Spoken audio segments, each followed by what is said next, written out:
Samedi, l'armée ukrainienne a de nouveau frappé les infrastructures portuaires de Sébastopol. Les postes d'amarrage dans les baies de Hollandia et de Sukarnaya, où étaient basés les navires destinés à être démantelés, ont été pris pour cible par l'ennemi. Dans ce contexte, des groupes ennemis de sabotage et de reconnaissance, DRG, ont de nouveau tenté de débarquer des troupes au cap Tarkhankut. L'embarcation ukrainienne a été découverte par les gardes-frontières russes. Une fusillade s'est ensuivie et le DRG a été contraint de battre en retraite. Les troupes ukrainiennes ont attaqué Koursk à 2 reprises. L'un des drones a endommagé le toit du bâtiment de l'administration du district central. En outre, les villages de Tetkino et d'Elizavetovka ont été la cible de tirs. Dans ce dernier cas, l'entreprise agricole a subi de graves dommages. Les bombardements réguliers des zones frontalières de la région de Belgorod se poursuivent. Plusieurs villes étaient sous le feu de l'armée ukrainienne.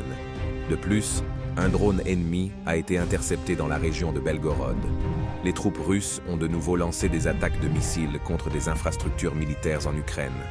La cible de l'une des attaques était un hôpital de Kremenchug, où des militaires ukrainiens étaient en convalescence et en réadaptation.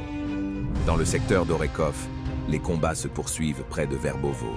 Les forces ukrainiennes utilisent des équipements de l'OTAN et des armes à sous-munitions pour frapper les positions russes, mais n'ont pas encore pris d'action active.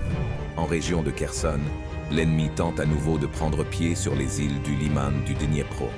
Malgré de lourdes pertes, les forces ukrainiennes et les forces du groupe tactique Omaha continuent de débarquer sur l'île Kozatsky. L'aviation de la flotte de la mer Noire a bombardé l'île aux serpents. Cette île est utilisée par les forces ukrainiennes comme base logistique pour mener des attaques sur la Crimée. En outre, l'aviation russe a attaqué des infrastructures militaires ennemies dans la région d'Odessa. Les cibles des frappes étaient les positions ennemies près de Belgorod-Dniestre et de Zatoka.